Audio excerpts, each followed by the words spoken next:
Hey everybody, it's Ron from Pick Dawgz, and this is Ron's Rundown. We're going to go over 10 college football games for Week 11, Saturday, November 11th, 2023.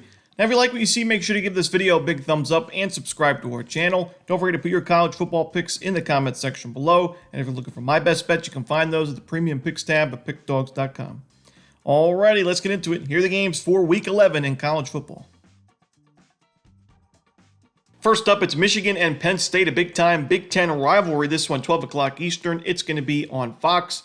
Now, we saw a similar matchup between Penn State and Ohio State, another highly ranked team in the Big Ten earlier this season. It was a lower scoring game. The final score 20-12. We took the under in that one. And I actually like the under in this game as well. You got two of the better defenses in the country, not just the conference, as Michigan's not given up more than 13 points in a single game this season, and Penn State's only given up more than 21 points once this year, and that was in a win against Indiana. But, both teams, you look at Penn State, 1.9 yards per carry given up on the ground. Michigan, 3.1 yards per carry given up. Two opposing ground games, two of the better secondaries and pass defenses in college football. So, sure, this Michigan offense has scored a lot of points lately. We saw them score 45 at Nebraska, 52 at Minnesota, 52 against Indiana, 49 Michigan State, 41 against Purdue.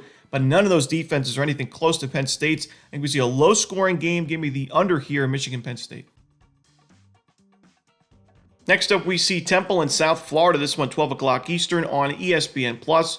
Now, we see two of the worst defenses in FBS in this match. South Florida's given up 37 points per game, and Temple's given up 36 points per game, but even more on the road, 43 points per game given up. And we see a total set in this for this game in the mid-60s, I think for good reason. I like the over, even though the under has been pretty strong in this particular series. I still think when you got, E.J. Warner back at quarterback for Temple, he certainly helps that offense. We saw that last week where, Temple was really struggling offensively. Really on both sides of the ball they were struggling, but Warner got back in the lineup and Temple put up 32 points in a decent Navy defense, and Warner had over 400 passing yards in that game. No sacks in that one as well. Warner is a really good option in the passing game. I think they'll be able to move the ball on one of the worst secondaries in college football in South Florida. On the other side, South Florida, 50 points against Memphis. Not too shabby there. They put up over 550 yards in that game. They're running the ball well. They pass the ball well also, and you're facing another weak secondary, one of the worst pass defenses in college football in Temple. I know, South Florida's offensive line's not been great overall this year, but it is improving. The last 2 weeks, only giving up one sack combined. We know sacks can really hurt, overs, because not only do you lose yards, but the clock keeps chewing, and it usually takes a team out of a drive. So I don't think we see a lot of those explosive defensive plays. I think we see more of the bomb touchdown plays, especially through the air. Give me the over here in South Florida Temple. Next up, we see Utah and Washington in the Pac-12. This one, 3:30 Eastern. It's going to be on Fox. We saw Washington get by USC 52-42. They covered the spread in that game. Their offense has been one of the best in college football all season long, scoring 42 points per game. The defense, though, is a little suspect. We've seen them give up more than 500 yards in 3 games this season. That includes last week against USC, 515 to Caleb Williams and company. 7.5 yards per carry on the ground is really what I'm most concerned about with Washington's defense.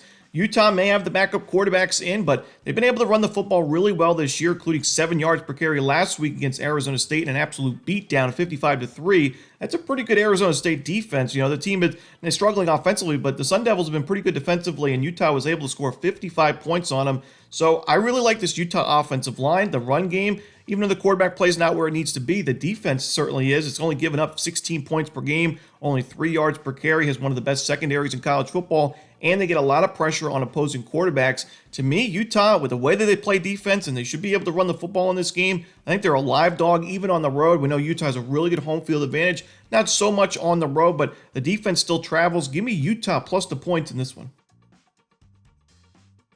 Next up, we see Oklahoma State taking on UCF. This is going to be on ESPN at 3:30 Eastern as well.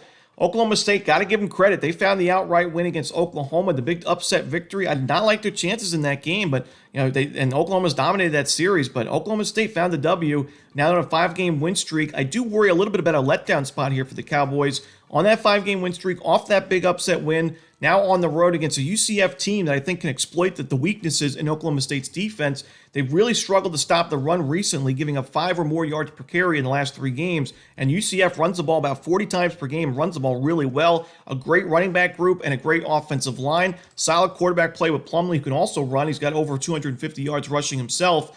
So I think UCF's going to be able to move the ball on the ground quite often in this game. And while UCF's run defense itself has also struggled this year, the secondary has been really solid. One of the better secondaries in terms of pass efficiency defense in the Big 12 this season. Oklahoma State, not so much. So I really like UCF in this game, especially we're getting a couple of points. UCF still has an outside chance at the bowl game. I wouldn't say it's an outside chance. If they win this game and they take care of business against Houston in the last game of the season at home, they're in a bowl game. So I think UCF has certainly a path there. I'm going to take the UCF Knights plus the points in Orlando.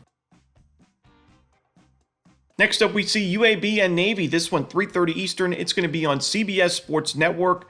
Now, last week we faded Navy as they were a 7-point favorite against Temple on the road. They lost that game outright, of course, 32-18. A really ugly game from Navy, especially in the first half. It was 17-0 in halftime, and they were getting outgained 209-63. But the offense did get going in the second half for Navy. They had over 200 yards of offense in that second half. Made a little bit of a late push in that game. Had a chance to make some noise in the later stages, but Temple was able to prevail. Now in this spot, UAB, a first-year head coach in Trent Dilfer, who doesn't have a lot of coaching experience in general, facing a triple option offense in Navy for the first time in his career and not off a bye week. UAB played last week against FAU in a high-scoring thriller, 45-42.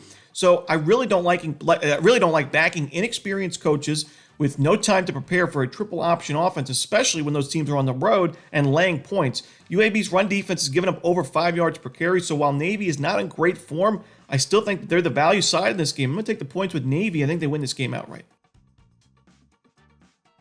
Next up, we see Florida and LSU, always a big-time SEC rivalry. This one, 7:30 Eastern on the SEC Network.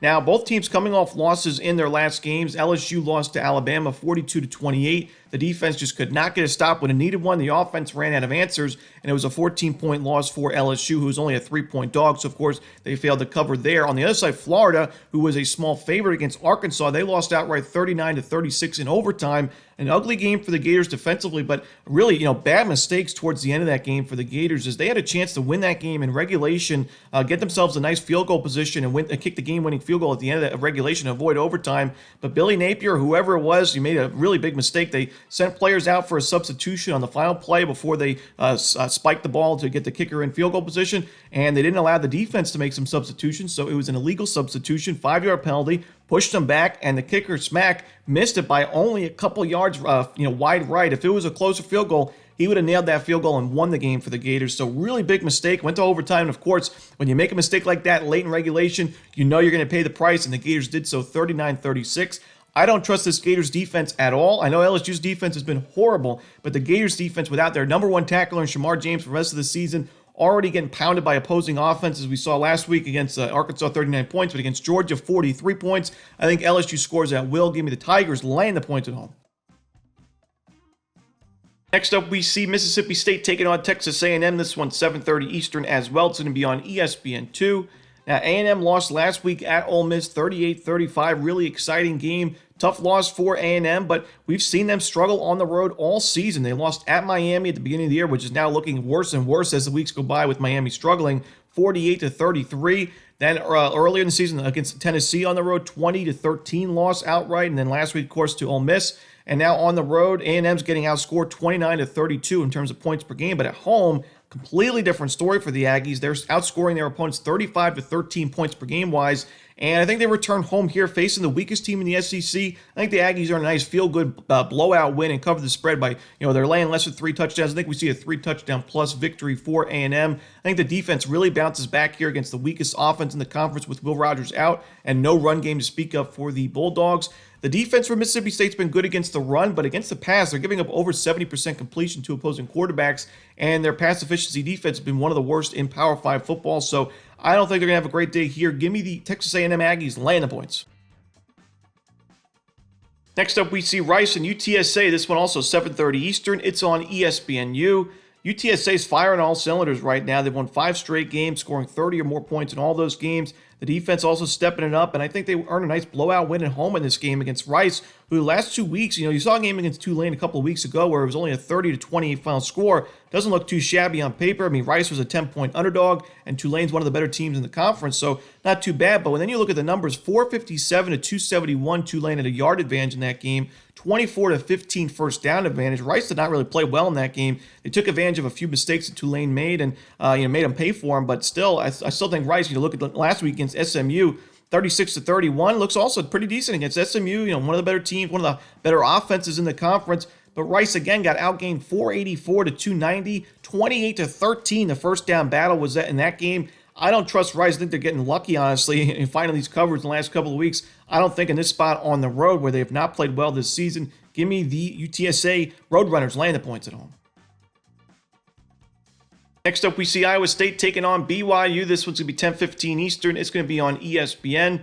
Fading BYU this season has been one of my favorite pastimes. We faded them against Kansas in a 38-27 win for Kansas, 44-11 win for TCU a couple of weeks ago on the road. And in the last 2 weeks, Texas and West Virginia, 2 blowout losses for BYU, both on the road. Now, BYU returns home here where they've played a lot better football this season, but I still don't trust them in this spot. The offense earning less than 300 yards per game. I think BYU is the worst team in the Big 12 this year, only running the ball for 2.9 yards per carry. The quarterback issues have been there, and now there's injuries at the quarterback position. We'll see if Slovis returns, but Retzlaff did not play well last week against West Virginia. The defense gave up 7 yards per carry to West Virginia, over 560 yards in that game. They're not getting any pressure on opposing quarterbacks. They've had 1 sack in the last 4 weeks combined.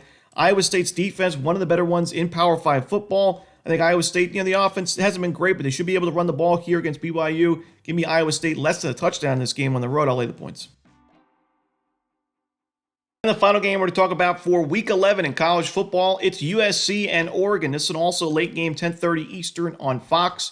Now, we see a very steep total for this game in the 70s, the low 70s for this one. But I think this total is just a little bit too steep. I like the under in this game. USC, the offense has been exceptional. The defense has been anything but. However, on the road against Oregon, I don't think USC's offense is going to have that much success against a top 10 pass defense in the nation and a really good Oregon defense, giving up only 3.2 yards per carry on the ground, only 16 points per game this season. I think Oregon's defense is a solid day, especially at home. And the offense, they should be able to move the ball at will against USC. But in a total like this, I think we have a lot of wiggle room. I'm going to take the under, kind of a contrarian under. When you think of both of these teams and you look at USC and you look at last week, 52-42, 50-49 a couple of weeks ago, you don't really, you don't feel comfortable taking the under. But I do in this spot against Oregon's defense. So give me the under here in Oregon USC. And that's it. Those are the games for Week 11 in college football. Hope you enjoyed this video. If you did, don't forget to hit that like button and subscribe. And don't forget to put your college football picks in the comments section below. Again, if you're looking for my best bets, you can find those at Pick Dawgz Premium. As always, this is Romanelli. Good luck.